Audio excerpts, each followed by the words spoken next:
بسم اللہ الرحمن الرحیم۔ محترم بھائیوں اور بہنوں، نماز فجر کے لیے اٹھنے کی تدبیریں آپ کے سامنے پیش کرنے جا رہا ہوں۔ محترم بھائیوں، حضرت علی رضی اللہ عنہ سے کسی نے پوچھا، میں بہت کوشش کرتا ہوں کہ صبح نماز پڑھوں مگر اٹھا نہیں جاتا۔ حضرت علی رضی اللہ عنہ نے فرمایا، یہ نیند کی وجہ نہیں بلکہ تم جو سارا دن گناہ کرتے ہو وہ تمہاری گردن میں توق، ہاتھوں میں ہتکڑی اور پاؤں میں بیڑیاں باندھ کر تمہیں اٹھنے نہیں دیتا۔ حضرت علی رضی اللہ عنہ کے پاس ایک شخص آتا ہے اور عرض کرتا ہے، مجھے رات کو ٹھیک سے نیند نہیں آتی، رات کو سو نہیں پاتا اور جب صبح اٹھتا ہوں تو پورے جسم میں درد رہتا ہے اور وہ درد بڑھتا ہی رہتا ہے۔ جب وہ اپنا درد حضرت علی رضی اللہ عنہ کو بیان کر چکا، آپ رضی اللہ عنہ نے اس شخص سے فرمایا کہ اے شخص، رات کو پانی پیتے ہو،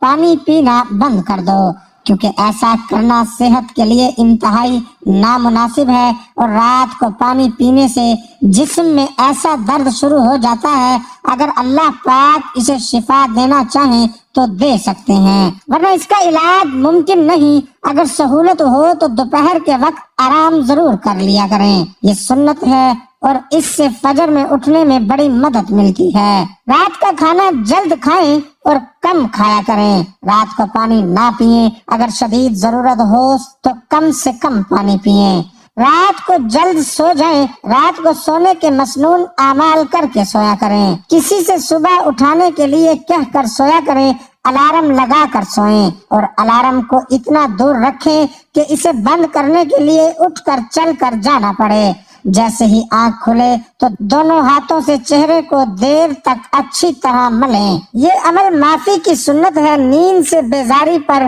ہمت کر کے فوراً اٹھ کھڑے ہوں، نفس کے اس تقاضے پر عمل نہ کریں کہ ابھی تھوڑی دیر اور آرام کر لیتے ہیں پھر اٹھ جائیں گے، اسی طرح نماز قضا ہو جاتی ہے۔ اللہ سے مدد مانگتے رہا کریں، فجر میں اٹھنے کا پختہ ارادہ کر لیا کریں، اندرونی الارم لگائیں، یعنی دل میں بھی اللہ کی محبت پیدا کریں۔ رسول اللہ صلی اللہ علیہ وآلہ وسلم نے فرمایا کہ جس نے فجر کی ایک رکعت جماعت کے ساتھ سورج نکلنے سے پہلے پا لی، اس نے فجر کی نماز با جماعت کا ثواب پا لیا، اور جس نے عصر کی ایک رکعت جماعت کے ساتھ سورج ڈوبنے سے پہلے پا لی، اس نے عصر کی نماز با جماعت کا ثواب پا لیا۔ مسلمان عورتیں رسول اللہ صلی اللہ علیہ وآلہ وسلم کے ساتھ نماز فجر پڑھنے چادروں میں لپٹ کر آتی تھیں، پھر نماز سے فارغ ہو کر جب اپنے گھروں کو واپس ہوتی۔ رسول کریم صلی اللہ علیہ وآلہ وسلم نے فرمایا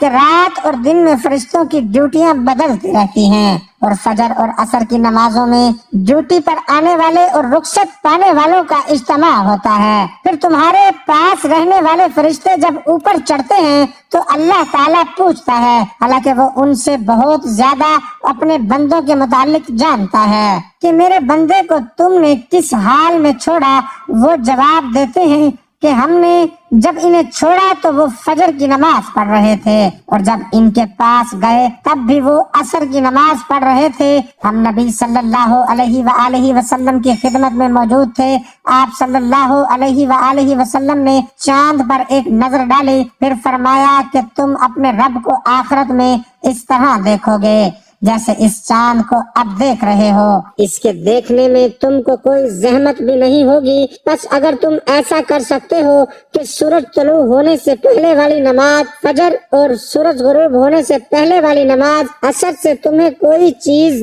روک نہ سکے تو ایسا ضرور کرو۔ پھر آپ صلی اللہ علیہ وآلہ وسلم نے یہ آیات تلاوت فرمائی کہ بس اپنے مالک کی حمد و تسبیح کر سورج طلوع ہونے اور غروب ہونے سے پہلے۔ اسماعیل راوی حدیث میں کہا ہے کہ عصر اور فجر کی نمازیں تم سے چھوٹنے نہ پائیں اور فجر کی نمازیں تم سے چھوٹنے نہ پائیں، ان کا ہمیشہ خاص طور پر دھیان رکھو۔ میرے سامنے چند معتبر حضرات نے گواہی دی، جن میں سب سے زیادہ معتبر میرے نزدیک حضرت عمر رضی اللہ عنہ تھے کہ نبی صلی اللہ علیہ وآلہ وسلم نے فجر کی نماز کے بعد سورج بلند ہونے تک اور عصر کی نماز کے بعد سورج ڈوبنے تک نماز پڑھنے سے منع فرمایا۔ ابن عباس رضی اللہ عنہما سے بیان کرتے تھے کہ انہوں نے فرمایا کہ مجھ سے چند لوگوں نے یہ حدیث بیان کی، نبی کریم صلی اللہ علیہ وآلہ وسلم نے 2 طرح کی خرید و فروخت اور 2 طرح کے لباس اور 2 وقتوں کی نمازوں سے منع فرمایا۔